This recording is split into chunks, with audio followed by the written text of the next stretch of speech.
Hello, Rose, and today we're going to be talking about universal basic income or basic income, a 21st century political question. And this topic is of interest to me because, first off, we have AI coming, and people have been talking about potentially needing some sort of form of basic income because of the mass unemployment that might happen.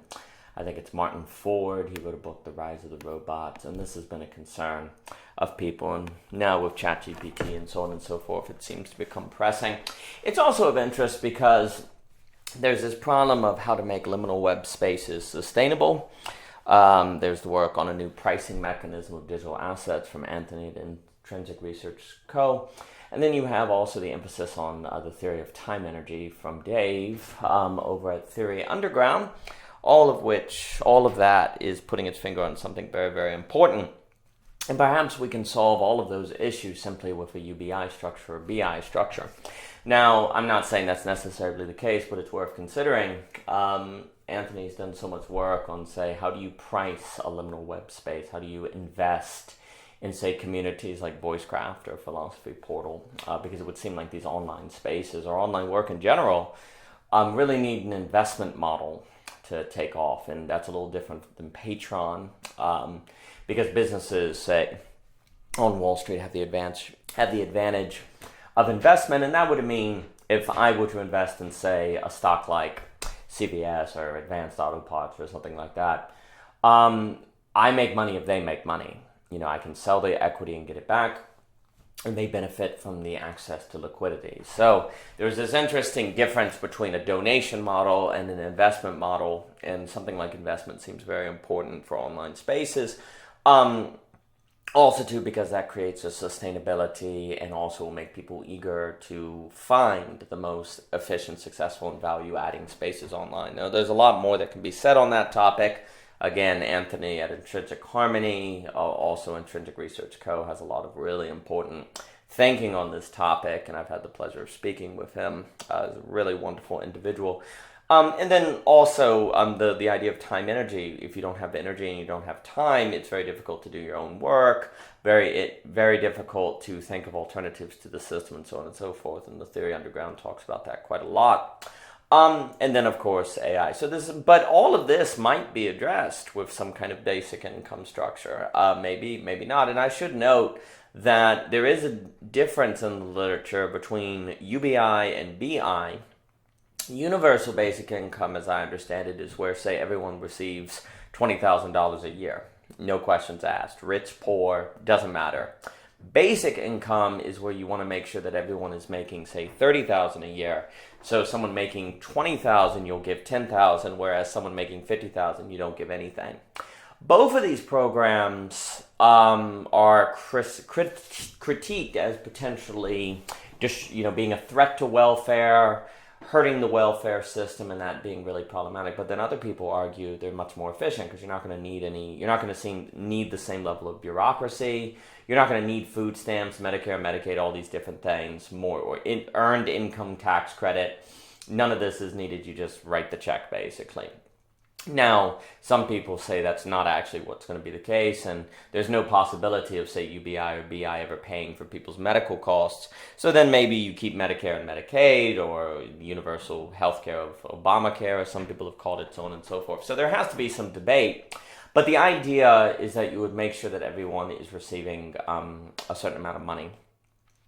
Now, the arguments against, say, UBI versus against universal basic income versus basic income are stuff that you hear against welfare. People will be lazy, people won't be productive, and so on and so forth.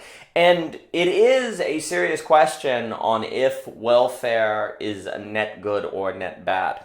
That's a very elaborate question that people have been debating for a long time. We're basically going to assume in this paper that it's a net good, because otherwise and maybe it's not, but otherwise that conversation would have to be verified before you can even discuss the possibility of UBI versus BI. And I would like to focus on the framing between those two versus get into a debate on if welfare is good or not.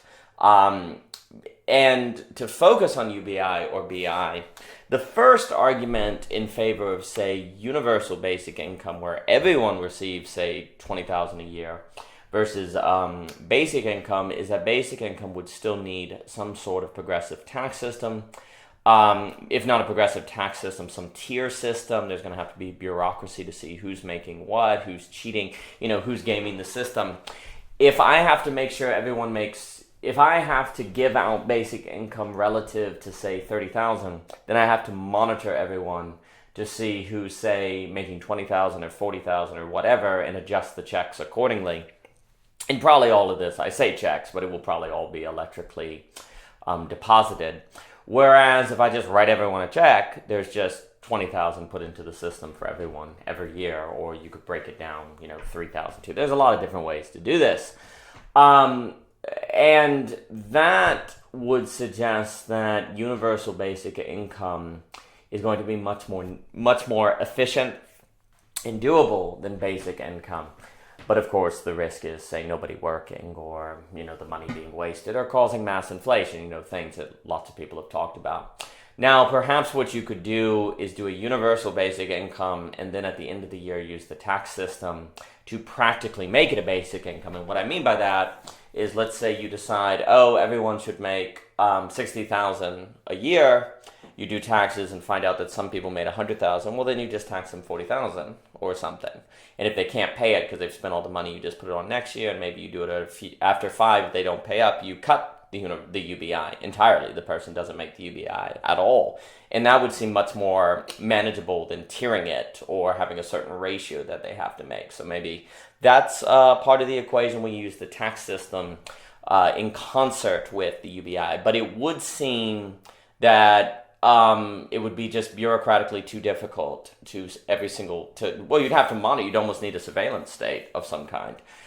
So maybe what needs to be done is, say, $5,000 a month or $500 a month, and then taxing at the end of the year if you want to do a basic income. But that almost would seem like you'd have to do experimentation to kind of determine what is more effective or not. It also should be noted that because of the reduction of, say, bureaucracy, the simplification of the system, it's possible that this basic income, and I might just use the term basic income to refer here and there to both UBI or BI, just so I don't have to say UBI or BI every time. But there's arguments to be made that perhaps there'd be a lot less bureaucracy and it'd be a lot cheaper. And also too, you could basically replace Social Security with it, food stamps, child credit, all these different things. And maybe also too, you can move away from tax loopholes of various kinds just in favor of the UBI. Now again, I'm not saying this is all the case. You'd have to experiment and go through, but there are reasons to think that a UBI system might be more efficient than the current welfare system. Now it's interesting because there are a number of conservatives, more conservative people, maybe libertarian, like a Charles Murray or a Dietrich McCloskey, that support some form of a universal basic income, basically because they think it would destroy the welfare state, which they think the government can use for votes, or it's too manipulatable, it's too easy to service power. Whereas with a UBI, there wouldn't be any political manipulation. You couldn't promise people things to get what you want, and so on and so forth. They also think, that it would probably increase dignity, and so there's a few things that's pretty interesting in the sense of, right now there might be a social tension between making people responsible for their situation, because you can say, they're down on their luck and they don't have a job. Well, if everyone knew that everyone else was receiving UBI, there might actually be more social incentive to pressure people in a positive way to get their act together, right? So, a lot of people are kind of like right now the conservative argument is people don't put social pressure on one another to get their act together because they're going, I don't know their situation, I don't know how much money they have. But actually the social dynamics could radically change in a positive way with UBI. So it's kind of interesting to hear more conservative thinkers talking that way. And then obviously there's the idea that people won't work. that, arguably you could say that's the problem of intrinsic motivation versus extrinsic motivation. If you had more intrinsic motivation, that problem might take care of itself. But in a society with a lot of extrinsic motivation, sure, it's very possible people won't work, or maybe they'll all just do the work they want to do as opposed to the work the society needs. And that's a very serious problem. It is, if I get hurt and I need a doctor, there's a very real sense in which I want a society to force someone there to be a doctor when I need them. If I have to negotiate with someone to be a doctor, well, I'm not going to be able to do it. And when you go out to eat, you kind of want people to be forced in a way to be there to serve you. We ourselves may not like it when we're forced by pressures to go to a job we don't like. But there is a way in which we have to realize that the social structure creates pressures of organization that without our quality of life might be lower. And likewise, there might be something to be said about a shared solidarity where everyone in capitalism knows everyone is under these pressures, and that creates a shared solidarity. I don't know. But there is a real problem here. Also, if everyone simply did the work they wanted to do, you may not have a distribution of labors and tasks that people are doing that addresses the needs of the society as a whole. Everyone might say go into, maybe everyone becomes a mechanic, but that means you don't have people that are truck drivers. They're just fixing the trucks, and so you have a food shortage, and there's no farmers, and you can go on and on and on. People aren't taking care of the toilets. So this is a real problem. The coordination problem here is quite severe. So you might have to have new incentives. So that is a risk with the UBI that would have to be thought through. But that all aside, it should be questioned on if people simply will sit around and be lazy. There may be, that said, we should question on if people are just going to sit around and be lazy. Maybe everyone will do work that they want to do that doesn't address the needs of the society as a whole. But that lack of efficient coordination might be more of a problem than laziness. I mean, we see people who, where comfort makes people bored, and bored, compels people into action. We see comfort might contribute, a state of not having anything to do, if we follow Freud and how first world nations need psychoanalysis more than third world nations. You might see where actually a state of not having work or not having tasks is a major driver of mental health crises. So that might be pressures that move people out of, say, quote unquote laziness in favor of operation and work. So it might not be the case that we have to worry about laziness or something like that. And maybe people, if there is a problem of laziness where people are on welfare and they're lazy, that might be corrected with the social dynamics that change under, say, a basic income structure, where people know that people don't have excuses for not working or something like that. I'm not sure, but the concern about laziness may not be such an issue. Also, people who receive aid and need aid, that maybe they don't socially interact because they're embarrassed about being on welfare, and they don't want someone to ask them, how's work going, or what did you do today? And they don't want to admit they're on welfare, and so they isolate. They become atomized, and when they're isolated, they're not gaining social capital and opening doors. But if everyone, even the richest of the rich, were to receive UBI, well, then that would remove that stigma, and maybe the people who need, actually arguably need community most of all, people on welfare, they need relationships precisely because they're down on their luck.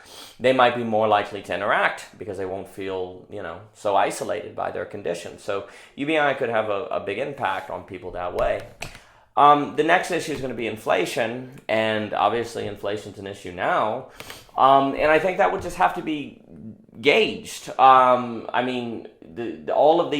have to keep in mind, I do think basic income would have to be traded off with current government programs, and it might cause inflation, but after that trade-off, it may not. If you add UBI to the current system, it probably would cause inflation, but we'd have to see. Now, of course, once it causes inflation, it can be very difficult to stop inflation because inflation is so sticky. But this might be an empirical question. And I should note, there are nations on this planet doing UBI or basic income or something. And perhaps examining those nations will give us a better sense of the case study. Will give us case studies by which to get a sense of how this works or not. And again, I would stress there's an argument that, a basic income would not even come close to helping people with special needs and so on and so forth. And I would stress that special needs or medical assistance does not have to be replaced by UBI. Maybe a lot of, and I'm using BI and UBI off and on interchangeably here, which is technically not correct, so forgive me on that. But anyway, just because, say, a basic income gets rid of Social Security and food stamps doesn't mean it has to get rid of Medicare or Medicaid. We can go through and pick one or the other, right? So it doesn't have to be a one and out. But maybe it does. Maybe you just simply adjust universal basic income to include medical expenses, and then let people do it for themselves. I meit should also be noted that some people argue you should tie BI to inflation, and that's probably true. So. Some people might argue that we don't need basic income, we need, universal basic jobs, make sure that everyone has a job. That's probably not a wrong-headed notion. People seem happy when they have jobs, but who gets to coordinate what jobs exist and who gets what jobs and so on and so forth?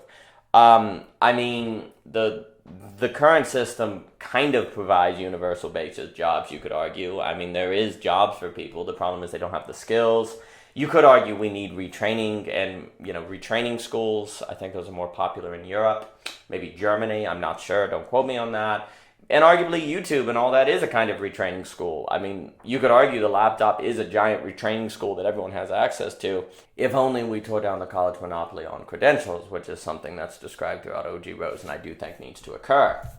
So it would seem like you would need a very powerful bureaucracy, and why not just give people the money and let them figure it out for themselves, right? That, Friedrich Hayek warned that people tended to be the best at making their own decisions for their own circumstances, so why not let people make their own choices? And that's a very, very powerful argument from Hayek and von Mises and so on. Coordination problem, the pricing problem, not quite the same, but similar. And I think that's a powerful argument. Also at the same time, it really should be noted that the problem of making sure that there are enough doctors for every given area in the United States, that is a significant problem.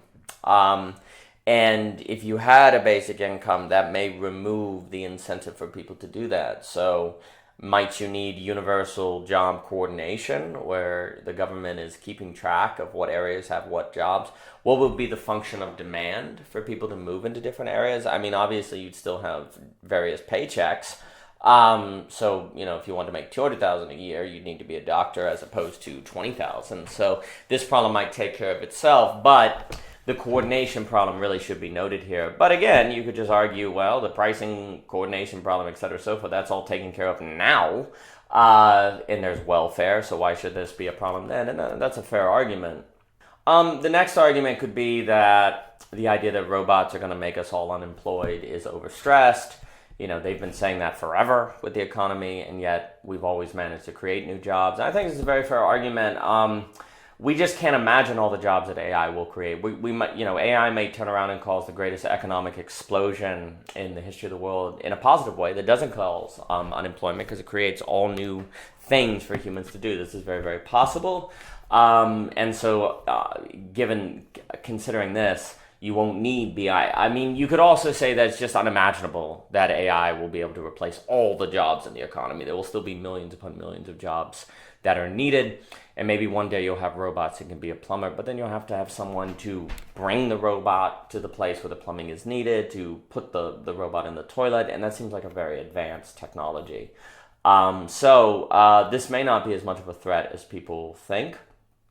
But the counter to that could be, well, even if robots replace 20% of jobs, what's that? If you had 350 million people, which I think is high for America, but I'm just throwing out a number, that would be 70 million, and 70 million would be massive social unrest. So even if you had a small percentage, a relatively small percentage of the population employed, it would be a social disaster. So that being the case, a basic income could be needed. You could also say that regulations on hiring is a reason why you have so much unemployment. Maybe you could ease it. Maybe you could make it possible to hire people without giving them benefits. Maybe people could be hired for an hour versus 80 hours. There might be some innovation that has to occur to deal with the reality of robotics, but I'm not sure. But the point is that even if AI doesn't remove, you know, but 20% of jobs or 10% of jobs, that would still be millions upon millions of people. Now that could be diluted across the geography, but there may be concentrated areas of mass unemployment, which could cause who knows what. And there's a few more things. I mean, again, I stress it's very interesting from McCloskey and Murray and others that a basic income could actually change social dynamics in a very positive way, that there are conservative arguments to favor this thing. I mean, you could also, basic income, rather than, say, creating a maternity leave program, you could have paid leave for parents. I mean, you could argue maybe one of the reasons why people are not having as many children, other than the magnitude of the quote-unquote non-rational choice to have children, which people are putting off and putting off and putting off, because how do you even make a choice like that? But that's another topic. Another reason could be that businesses don't want to hire people that might have children, because then they have to do maternity leave, and what if the person comes back and then they may have children and then not come back for months, or maybe end up quitting. There's a lot of risk there. But if everyone were to receive the basic income, that might deal with maternity leave problems. I mean, goodness, people wouldn't have to interact with government bureaucracies as much. It might be the case that basic income is also easier to model than kind of the interplay between food stamps, Social Security, et cetera, so forth. So we might be able to get better numbers to determine the effectiveness or not. I'm not sure. People would have more negotiations with their boss, like more leverage. If you knew you were at least to have $20,000 a year, then you could leverage with your boss more. Whereas right now it can feel like you have no leveraging power against your boss if you want to ask for a higher paycheck, because he's your only source, he is your only source of money. Again, people who are down on their luck may not be so socially ashamed to interact, because they're not going to be worried about small talk that brings up the fact they're unemployed. I mean, if poverty is a main cause of crime, well, this could reduce crime, and if crime if crime is expensive, which it is, well, then you would save possibly billions of dollars there. People wouldn't have to worry about starving so much.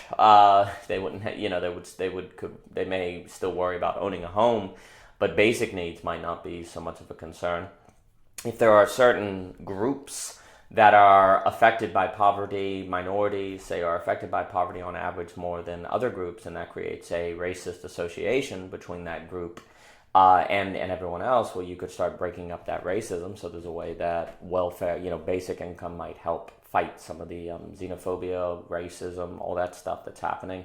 And then this may address the problems of time, energy, the pricing of digital assets. And then you could also have things where people and communities pool together their basic incomes to finance schools, post office.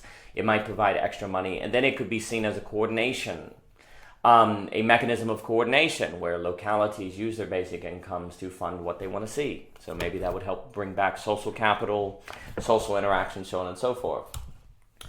But anyway, at the end of the day, the paper, The Creative Concord, wants to argue that basically capitalism or wealth is a result of creativity, innovation. This is, you can look at D.J. McCloskey.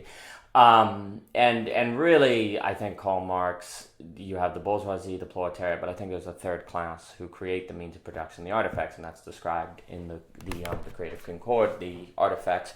And it's interesting because creativity can lead both to mass automation and employment. People create jobs, but they also create the robots that remove jobs. And I think a lot of everything will come down to the question of, can we expand and grow the artifacts? Can more people be part of the creative class than not?